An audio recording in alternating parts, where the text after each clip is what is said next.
এই হচ্ছে কুমোরটুলির সব কাজ।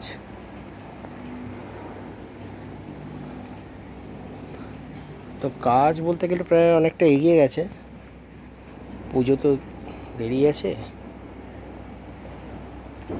মানে ছোটো ছোটো ঠাকুরগুলো কত সুন্দরভাবে তৈরি করা হয়েছে দেখো, এগুলো ছোটো ছোটো দেখো, ঠিক আছে।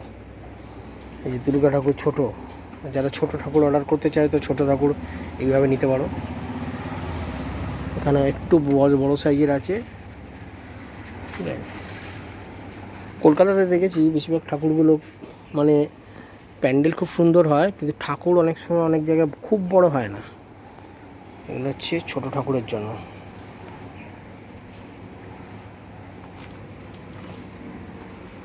এদিকে রঙের কাজ হচ্ছে, এদিকে গণেশের কাজ চলছে, রঙের এখানে কাজ চলছে। দাদা একটু বাইরে গেছে, তো আমি তাই সেই ফাঁকেই একটু এসছি।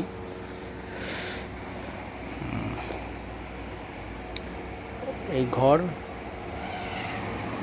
এদের অনেকগুলো কুমোরটুলি আছে। কোন্নগরের সবথেকে সেরা কুমোরটুলি হচ্ছে, আমি এটাকেই মনে করব। তো অন্যান্য কুমোরটুলি সম্বন্ধে আমার অতটা জানা নেই, তো আমি বাড়ির কাছে একটা কুমোরটুলি, তো আমি সেটাকেই একটু সুন্দরভাবে তোমাদের কাছে দেখাচ্ছি। তোমার চ্যানেলটিকে সাবস্ক্রাইব করো, এটা আমার নতুন চ্যানেল, ভালো লাগলে শেয়ারও করো, ঠিক আছে। তো দেখতে থাকো, এতে আসবে অনেক নতুন নতুন ভিডিও। এই ছোটো ঘরের ওপর কাজ, এটাকে অ্যাকচুয়ালি সামনে একটা পার্ক আছে, এটা পার্কটি এখন বন্ধ হয়ে গেছে, জঙ্গল হয়ে গেছে। সাইডেই এর আগের কাজকর্মগুলো করে।